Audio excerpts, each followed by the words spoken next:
Hi, and welcome to Career Mobility with James Mcilvena in June 2025. Hi, James, and how are you? Doing really well, thank you. The weather's getting colder, but spirits are still high. I love it. It's so funny. Obviously, I'm up here in Queensland, and I have to say, I looked at my phone this morning, and literally, and I almost don't want to say this because I don't want to jinx it, but it's sunny days like for the foreseeable future, which is very rare because it's been rainy days for the foreseeable future for such a long time. So I've got everything crossed that it stays that way. See what I did there, knowing that you'd headed north of the border, TJ, opened the opportunity because I know how much Queenslanders love to crow about the weather, as I do when I speak to my friends in Melbourne. Yeah, absolutely. But it's still fresh in the morning. I was noticing that it drops down to 7 degrees, which is very different to Melbourne weather. But yeah, for Queensland, that's pretty frosty. So we'll see how we go. So great to see you. I know you've been very busy. So and you've been at a few events, and this last month's been there's been a lot happening. So if you can tell me a bit about what you've been up to and what you've been covering, that'd be amazing. Yeah, look, two main things in the last few weeks for me. One is I was over in Singapore and we conducted an event for potential and existing customers where we talked a lot about the benefits of an approach to understanding career mobility, but in particular that was related to some tactics and mindsets that employees need to have in order to make career mobility successful. And then Yeah. the next one was in Melbourne last week, and that was at a government innovation showcase, and Mm. talking to a lot of government departments around how they were thinking about what was coming up. And that was everything from how they were going to embrace and use technology, the importance of cybersecurity and privacy, but also the people component. So part of that was mobility, and part of that was actually teaching their leaders, adaptive leadership techniques. So great content, really engaged people, but actually also really relevant for our audience because a lot of those concepts are incredibly beneficial for individuals both in transition, but also once they land in their new role to continue these great habits. Yeah, absolutely. And hence why this topic is always, I mean, we tend to talk a lot about obviously while people are actually in career transition, so the whole job seeker side of things. But yeah, it's absolutely about once you're in a role. Today is actually going to talk to that. So we're going to talk about future proofing yourself. So this is going to be our topic today. And it's kind of come about because this week has been our Global Connect Forum. So people who are in our programs at the moment can take part in that. And one of the subjects that I do a webinar on in these weeks is called Accessing the Hidden Job Market. And there's so much packed into that as a subject matter. But one of the things that I think is really crucial is really what's next. So that whole career mobility piece. And, yes, when you're in career transition, there's a lot of things you can do. We're going to talk to some of those really interesting things today. But once you're in a role, don't stop doing these things because actually they will really help accelerate your career and really kind of, yeah, keep it exciting because networking should really be happening forever. It's not a career transition thing. It's really just a modus operandi. So that business as usual, get to know people, build relationships, have conversations, and, continual. So we're going to start looking at some different ideas that have come up that we believe that actually add a lot of value, particularly, in that sort of future proofing yourself. So the first one, James, we're going to talk to is really about developing digital fluency. So I'd love to get your thoughts on this and why it's so important. Yeah, look, I think for a long period of time now, there's been the research out and the understanding that for anything you've got early adopters, people who sort of wait and come along with the masses, and then you've got the laggards who sort Yeah. of don't want to adopt or are change resistant when it comes to, everything from new systems, anything that's new, really. They're Yeah. super keen and they're onto it straight away. Um, and that's to a degree a personal preference for some people. Some people have to have the latest iPhone and they'll line up outside the store the second it comes out, even though it's not that different from the previous one. I Yeah. digress though.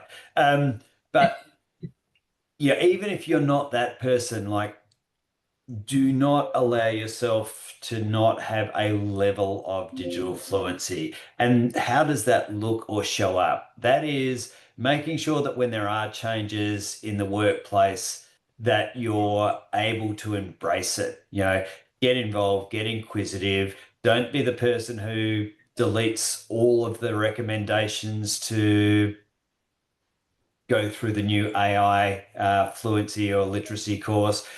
Don't be that person anymore. Keep up to at least a minimum, level, Yeah, and then you might get interested and stretch it like a little bit further and think about some things that you want to do and talk about that are unique. And it doesn't all have to be work focused. Yeah, yeah, figuring out how you can actually use it in your personal life as well is like incredibly interesting. So I'm yeah, not suggesting everyone's at the cutting edge of everything and into everything, but don't be the person who's done nothing, because both with an existing employer and particularly a new employer, they're going to ask you about your experience, and you want to be doing better than saying, I'm open to it.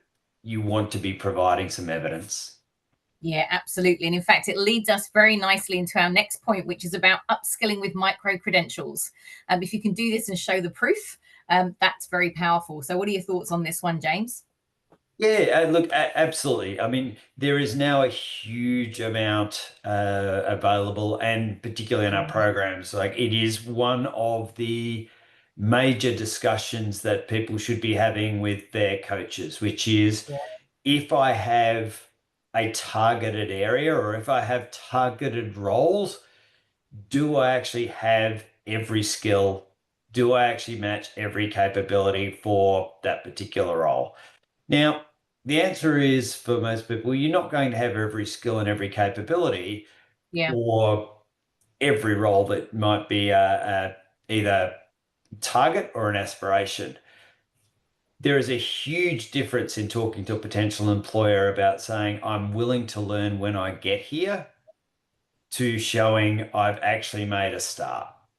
yeah, And that micro credentialing that you serve, we offer the LinkedIn Learning platform to mm, everyone who's going through transition. Give yourself at least a couple of things to talk about where you've taken action. That is compelling. I can tell you, as someone who's done hundreds of thousands of interviews over my career, like proof trumps someone telling you yeah, they're going to do something. So give them at least a couple of things that you've started doing. And the barrier's not that hard. Most of these things are anywhere between 15 minutes to maybe a couple of hours for like more complex ones. So it's not that hard to actually get a couple of things done. yeah, absolutely. And then you're able to add them to things like your LinkedIn, and we're going to talk about that in a bit more detail as well in a moment as well. So, the next one I want to talk about with you is like creating a career transition plan. Now, this is different to what we usually talk about, which is the marketing plan. So, can you just sort of go into the difference and why this is important, James? Yeah, so one component, and it links perfectly to what we've just talked about with the upskilling. So Mm, if you do have a bit of a roadmap and you say, hey, I want to start addressing a few of the gaps and pick up some skills while I'm in transition, be deliberate and create a timeline. So say, yeah, hey, by the end of this month, I'm going to have done these two things, or I'm going to have started a learning journey, and then I'm going to set a timeline to progress through my skill acquisition. But then, secondly, it's actually being deliberate. It's a lesson that hopefully most people learn when they're studying, even from when you're going through mm, secondary school. Yeah, it's if you're preparing for something big and you just leave it all up to chance and you don't structure your day, there is a massive chance that there'll be wasted time and everything will be left to yeah, the last minute, or everything will be too opportunistic. So, actually having a very clear plan about how you're going to structure your day. And that includes, by the way, that includes when you're going to take breaks, when you can find time for yourself, when you're going to do all of the things that'll actually help you be at your best for when you need to do things like callbacks and speak to employers, when you are you're most energized for networking meetings or setting up, networking events. yeah. Be very clear and very structured, and you'll be much, much more successful. Yeah, I love that, because that really, for me, sits inside that well-being piece as well. Like, if you know when you're energized and you know when things work for you, you can just create the best impression and, yeah, manage your energy, but still feel great, at the end of each day. And, then, it's a much easier process, the whole job search, versus being a sort of slog.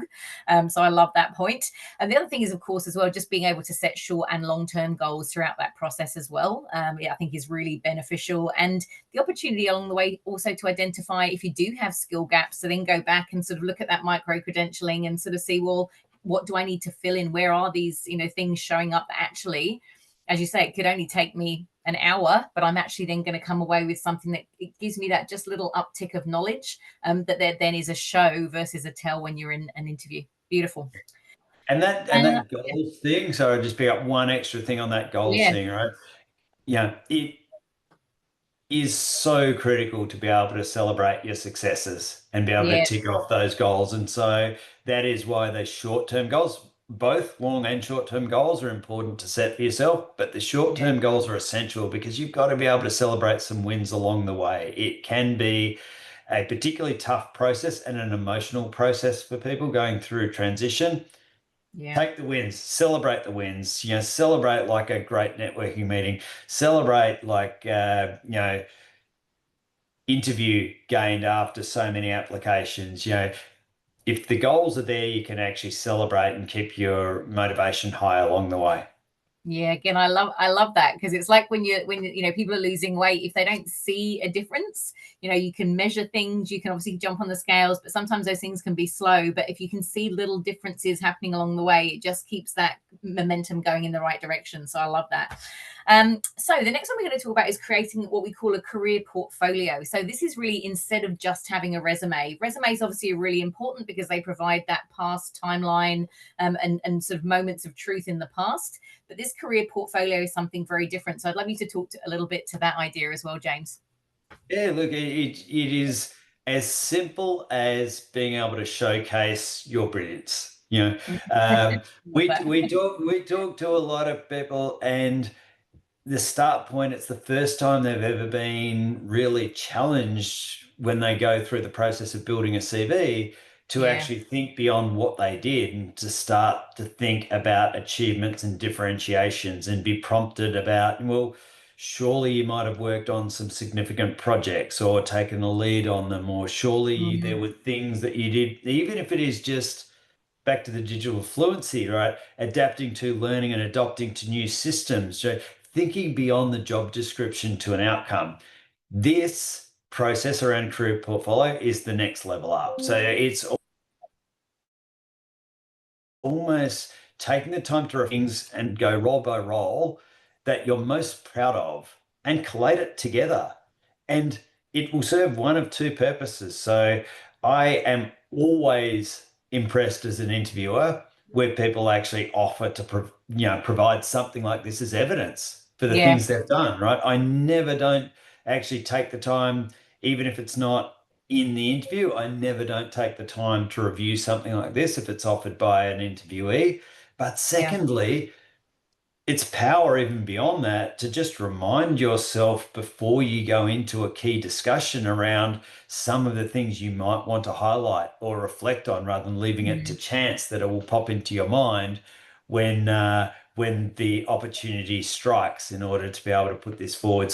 So incredibly valuable, both to reflect and be proud of what you've achieved, but then to have it there as a reference guide to either put forward, or to remind yourself, if there's not the opportunity to put it forward in an interview, it's going to help you structure your answers.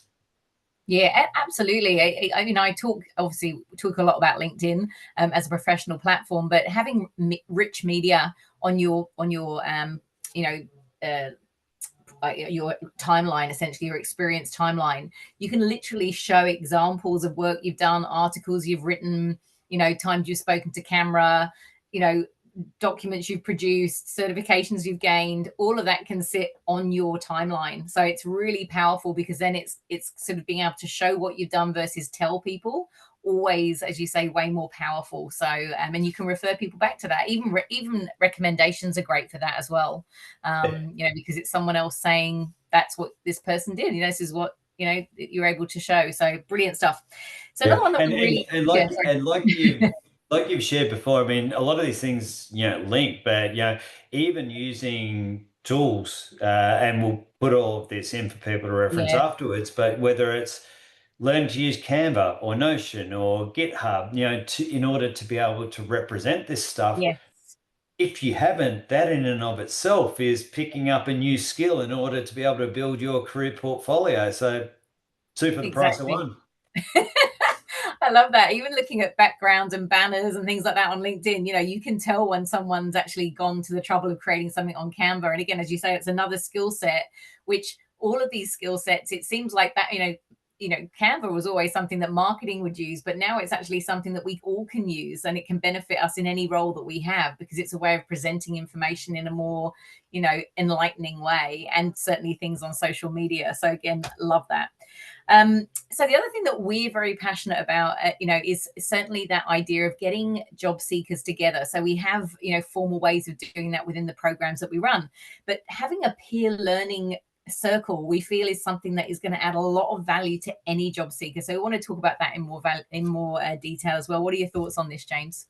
Yeah, look, I think it comes back to having an accountability buddy more than Mm, anything else. So, yeah, it can be motivation, it can be advice at the right time, it can yeah, be a connection to someone, but actually creating a peer learning circle does those things. But its number one, I suppose, impact is to actually give you an accountability buddy, yeah, and to have that opportunity to check in, see how people are going, lift them when, they're struggling with their or they're slightly off plan to get back on plan. yeah, Um, but again, it's much, much easier. Be it, Jim, I'm doing language learning through Duolingo at the moment, and I've formed a little buddy partnership with my daughter, and like bang, that yeah, prompt from yeah, her, if the day's dragged on and I haven't got to my lesson for the day, like that gets you doing stuff on a day where you wouldn't have done something otherwise. So, yeah. a peer learning circle gives you the learning, but it gives you the accountability. Yeah, so agree. And I love that you're doing that with your daughter. That's fantastic. I think the other thing is, yeah, just that opportunity to practice and share. I think, and also to facilitate. I mean, these are all skills again that we need in day-to-day life in professional roles. So if you get to have these roles and sort of share the baton when it comes to the leadership of the group and things like that, again, all of these skills, it's like don't discount how powerful even doing that within that type of, sort of circle when you're in career transition, really powerful. It's a way of demonstrating that you're able to do that.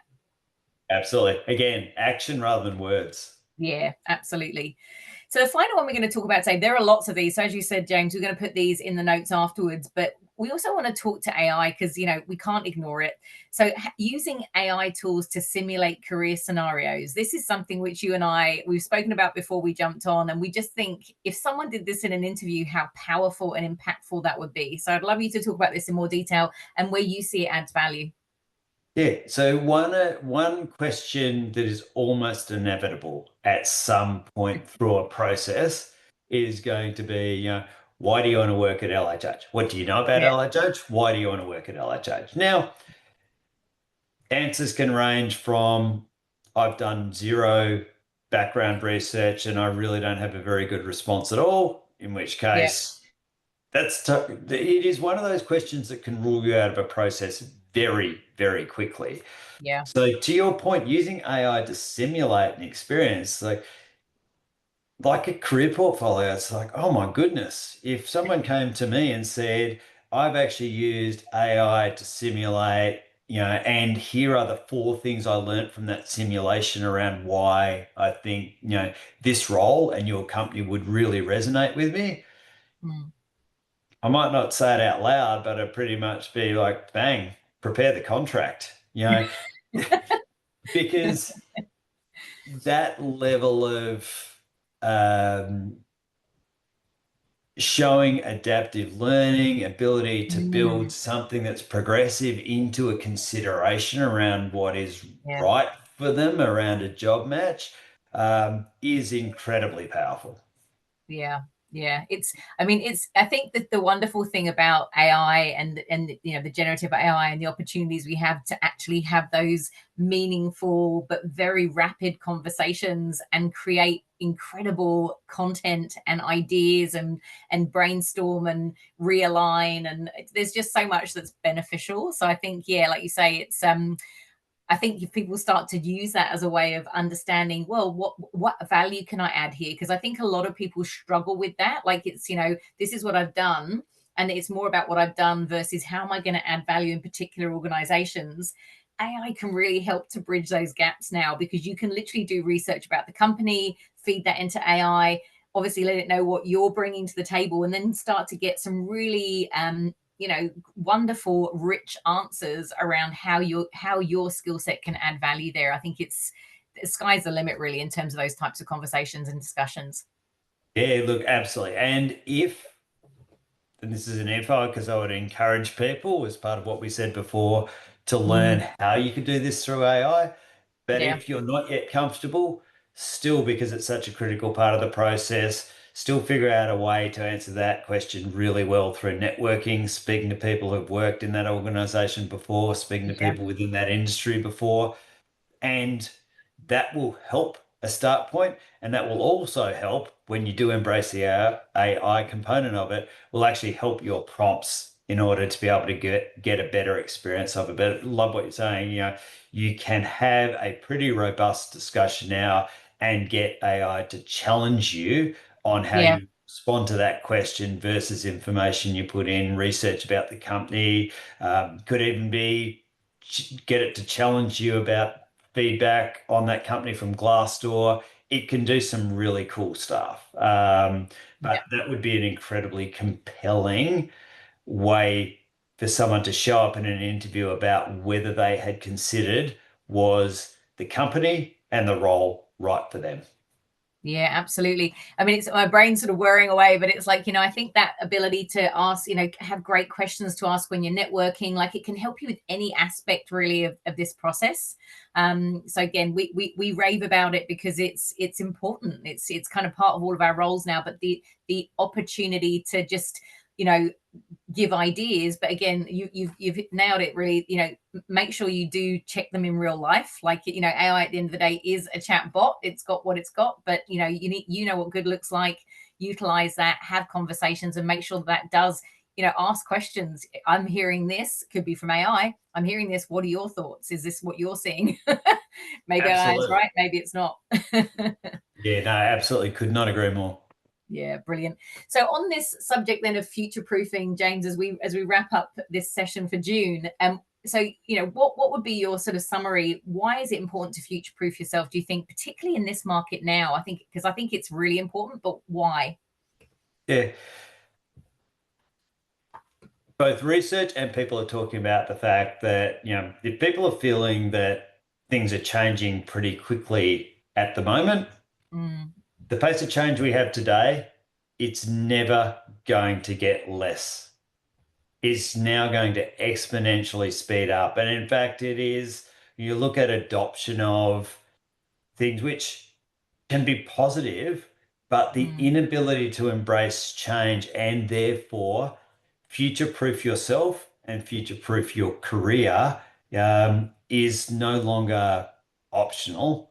It's pretty much essential. And so I genuinely hope that we've picked out a few, but these plus the other tips we're going to share actually yeah, help people along that journey. And if some of the elements on the list are overwhelming, don't let that prevent you picking one or two, ideally more, that actually do resonate, that you can make a start. It's, that the longest journey begins with a single step type mentality to this stuff, which is, pick something, start doing it, because it is going to be essential. It's going to be essential to help you get the best possible outcome for those that are yeah, listening who are in a career transition journey.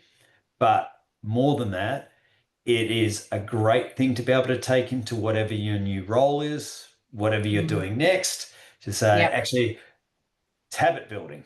So I'm going to use this to build some habits I'm going to use in transition. And then I'm going to take those habits into whatever I'm doing next. And rather than switch off this new capability I've learned, I'm going to continue exercising it and continue to sort of stay relevant. And it's going to help you in future when it comes to things like performance reviews. So think about your career portfolio versus just bowling up to a performance review and saying, oh, I'm not super clear on how I'm going to answer what I've achieved this year.